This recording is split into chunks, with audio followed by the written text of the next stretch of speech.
Bonjour, bienvenue, c'est Avocat que vous regardez. Avocat, vous ne trompez pas dans l'orthographe, on s'occupe de vos cas justement, tous vos cas que vous nous soumettez, vos questions, quand vous le souhaitez, 24h/24 sur le www.avocat.net. Notre équipe d'avocats est là pour répondre à toutes vos questions, bien sûr les questions que vous vous posez. Je vous présente tout de suite les avocats présents en plateau. Il y a Maître Joseph Suissa, avocat au barreau de Paris. Bonjour Joseph. Bonjour Yves, comment allez-vous aujourd'hui? Bien, impeccable. On va parler avec vous d'une question très intéressante sur le bail commercial. On suit toujours l'actualité juridique dans cette émission. Il y a des nouveautés qui concernent le bail. Ça n'arrête pas, c'est fou ça comme ça.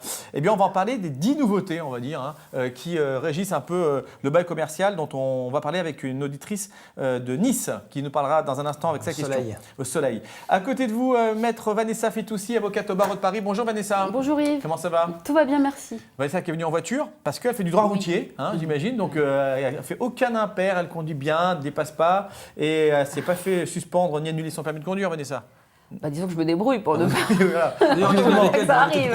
Exactement, parce que pour ceux que ça arrive, on va répondre à cette question justement sur les suspensions et annulations de permis. Voilà. Et puis Lionel Mimoun qui est venu en vélo parce que ça fait bien longtemps qu'il a pris le permis, qui nous parlera notamment des entreprises qui sont peut-être insolvables et quand on a livré des marchandises, est-ce qu'on peut les récupérer? Enfin, on va voir tout ça dans un instant et même tout de suite. Voilà.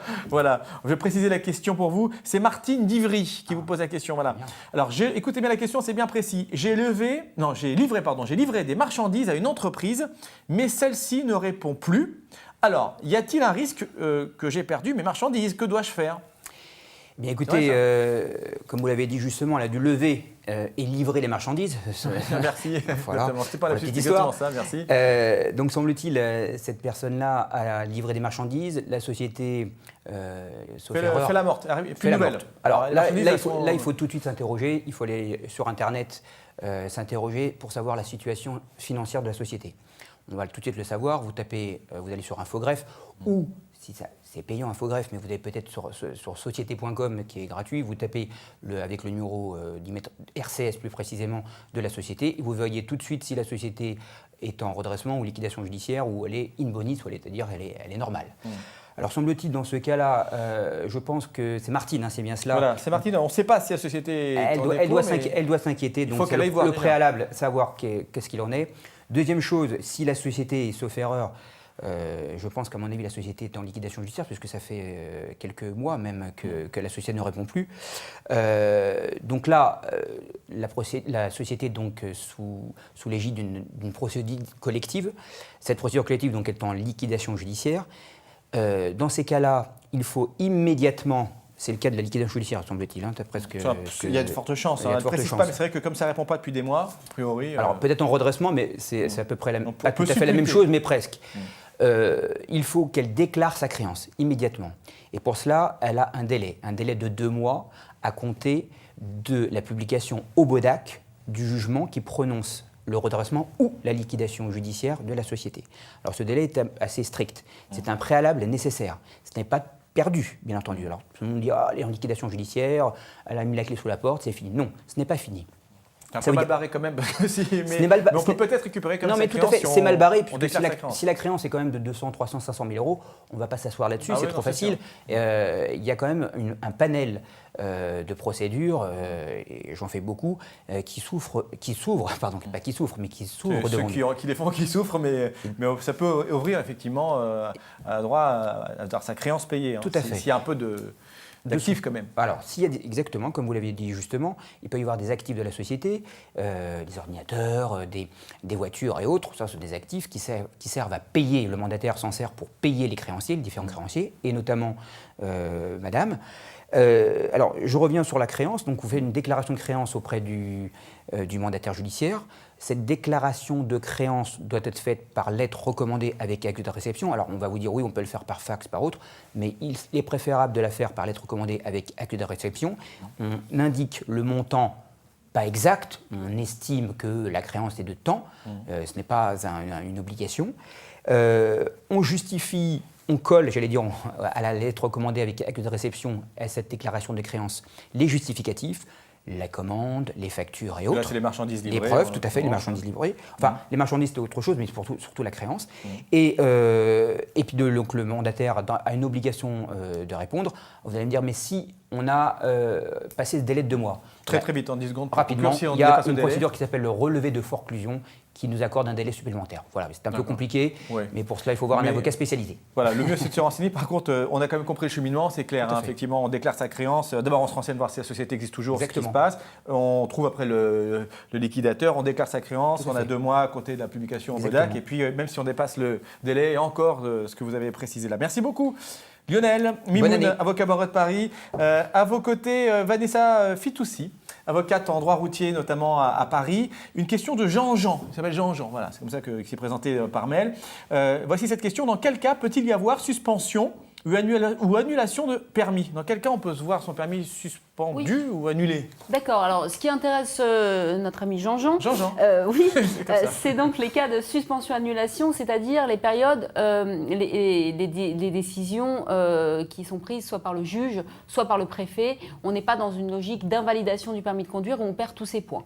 C'est la suspension est une mesure provisoire où on vous prive du droit de conduire pendant un certain délai. Il y en a 2 types de suspension. Il y a une suspension dite administrative qui est prise en fait en préalable. C'est le préfet qui l'ordonne, et il y a la suspension judiciaire qui est prise par le juge dans le cadre d'une sanction lorsqu'on a commis une infraction au code de la route, et forcément les plus graves puisque c'est une peine complémentaire. La suspension provisoire, elle est prise avant toute décision, avant tout procès. Alors ça peut paraître injuste parce que en fait c'est par exemple un grand excès de vitesse, on se fait immobiliser le véhicule, et puis dans la semaine qui suit, on reçoit par lettre recommandée un avis du préfet qui vous dit pendant 4 mois, 5 mois, 6 mois, vous n'avez pas le droit de conduire. On ne sait pas si l'excès de vitesse a été commis réellement, s'il va être annulé, si vous allez vous en sortir, mais en toute hypothèse, préalablement et à titre préventif, on vous suspend provisoirement. C'est un peu frustrant, mais... Oui, c'est un peu la même logique que la détention provisoire dans le cadre du droit pénal. C'est-à-dire qu'avant le procès, avant d'être jugé, on vous dit vous êtes potentiellement trop dangereux, vous ne conduisez pas. Donc, c'est une mesure administrative qui est prise par le préfet. Elle arrive, c'est faire très attention, elle arrive en principe après l'avis de rétention de 72 heures.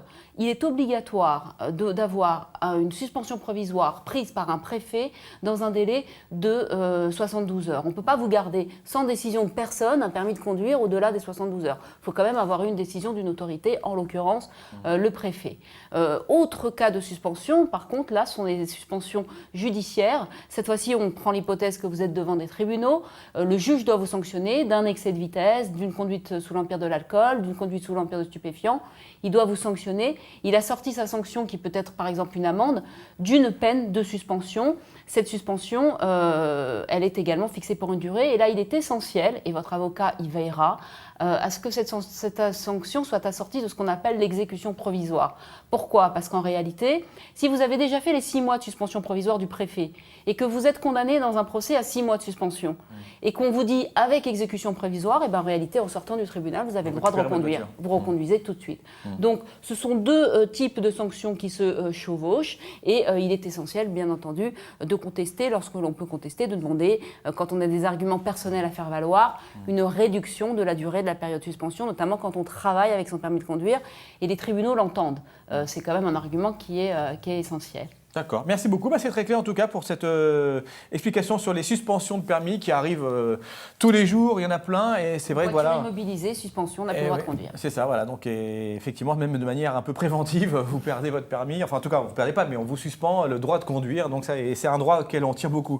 Merci beaucoup, Vanessa Fitoussi. Je rappelle que vous faites du droit routier à Paris. Et puis nous allons terminer en 3 petites minutes avec Joseph Swifsa qui va répondre à une question avec un tour de force. Et il y a 10 points dans cette question, c'est ce que vous m'avez dit en arrivant dans le studio. On va essayer de faire ça très rapidement. Enfin, c'est une question de Delphine de Nice qui nous dit « Je dois signer un bail commercial. J'ai entendu dire qu'il y avait des nouveautés. » Donc des nouveautés sur le bail commercial et vous m'avez gentiment en arrivant quand je vous ai soumis la question expliqué qu'il y avait donc 10 points. On va les faire un par un. En fait, il y en avait 153, puis vous m'avez réduit à 10. Donc, on va faire ça l'exploit de les faire en express. En quelques minutes et en étant simple, parce qu'effectivement, la matière est compliquée. En 2 minutes 30. Alors, nouveautés sur les baux commerciaux. Premièrement, les augmentations de loyers sont encadrées. Alors, un petit mot sur ça. Juste un mot juste avant, c'est la loi Pinel du 18 juin 2014 qui prévoit ces nouveautés. Donc maintenant, effectivement, il y en a à peu près 10 qu'on peut lister. Ouais. Donc je vous invite à me les exposer et je vais les développer mais rapidement. Voilà, en une phrase parce qu'on a moins de 2 minutes, nous dit dans l'oreillette. Les augmentations de loyer sont encadrées maintenant ? Oui, c'est-à-dire que si dans le cadre du renouvellement du loyer commercial, effectivement, l'augmentation aboutit à plus de 10% du loyer payé l'année précédente, il va être lissé sur 3 années. D'accord. 2 états des lieux obligatoires et contradictoires sont mis en place. 2 états des lieux. Oui, c'est-à-dire un état des lieux à l'entrée, un état des lieux à la sortie. Donc c'est bien comme ça, effectivement, on peut rendre le local dans l'état où on l'a trouvé grâce aux états des lieux contradictoires qui vont être dressés. Une répartition des charges est annexée au bail. Donc répartition des charges qu'on met maintenant au bail. Voilà, c'est une nouveauté. C'est le bailleur qui a cette obligation de la mettre dans le bail. Il doit effectivement préciser quelles sont les charges qui sont du ressort du bailleur et celles qui sont du ressort du locataire. Et également aussi en matière de travaux, on doit prévoir aussi tous les 3 ans un état des travaux à venir et prévoir un petit budget là-dessus. Il vous reste 7 questions en 1 minute, bon courage. Écoutez, on va y arriver. Hein. Le congé est simplifié. Congé simplifié, donc maintenant on parle de recommandé, mais attention, une subtilité, s'il y a un congé avec une offre de renouvellement ou un congé avec une demande de renouvellement, on passe toujours par huissier. Donc attention, ça, c'est très important de faire attention. Huissier. La protection du locataire cédant est accrue. Oui, alors très souvent dans les baux commerciaux, il y a une obligation de garantir le loyer quand on cède son bail, et jusqu'à la fin du bail. Désormais, c'est uniquement limité à 3 années. Donc celui qui cède son bail, il est comme tenu des loyers du nouveau locataire, mais pendant 3 ans simplement. D'accord, donc c'est réduit. Un droit de préemption est créé au profit du locataire en place. Quand le bailleur effectivement veut céder ses murs, il doit d'abord le proposer au locataire sur place. Qui est prioritaire. Qui est prioritaire. Le droit au renouvellement est accordé aux locataires étrangers. Oui, jusqu'à présent, c'était une curiosité de la loi, c'est-à-dire que quand on n'était pas nationalité française, on n'avait pas le droit automatiquement à ce droit au renouvellement. Désormais, dès l'instant où on est locataire commercial, on a le droit au renouvellement. Le changement d'activité ou déspécialisation partielle du bail peut être autorisé par le juge en cas de liquidation. Juste en un mot, c'est quoi ça? Parce que rapidement, en fait, très souvent, vous avez une entreprise qui est liquidée judiciairement et il y a un repreneur qui se dit moi, je veux bien acheter effectivement cette société, en tout cas reprendre le bail commercial. Par contre, je voudrais pouvoir faire une autre activité, alors qui est connexe. C'est-à-dire que, par exemple, si c'est une boulangerie, on l'autorise à vendre des sandwichs, par exemple. Donc ça, le juge peut l'autoriser, c'est une nouveauté. Alors en 20 secondes, donc 10 secondes par question, la durée des baux dérogatoires est allongée. Oui, alors jusqu'à présent, quand on n'était pas sur un bail 369, on pouvait faire un bail jusqu'à 2 ans. Désormais, c'est jusqu'à 3 ans. Et puis le verre d'eau vous sera offert juste après pour la dernière question. Je suis en apnée là. Le code de commerce met fin aux conventions d'occupation précaire. Oui, ces occupations précaires effectivement existent jusqu'à présent et le juge les validait ou ne les validait pas. Désormais, elles sont strictement interdites. Interdites, voilà, bravo Maître Suissa, magnifique, mieux que Rapido à l'époque avec, comment il s'appelait déjà cet animateur de Cône. Voilà. Parfait, merci beaucoup. Donc en tout cas, il y a plein de choses à voir. Le mieux, c'est de contacter son avocat spécialiste. Oui, voilà. Sur Internet un petit peu. Et sur Internet, et on trouve l'avocat de ses rêves. Merci beaucoup à tous les trois en tout cas d'avoir été parfaits dans vos réponses et très concis. On se retrouve très prochainement pour un autre avocat. Je vous dis à très très bientôt. Salut.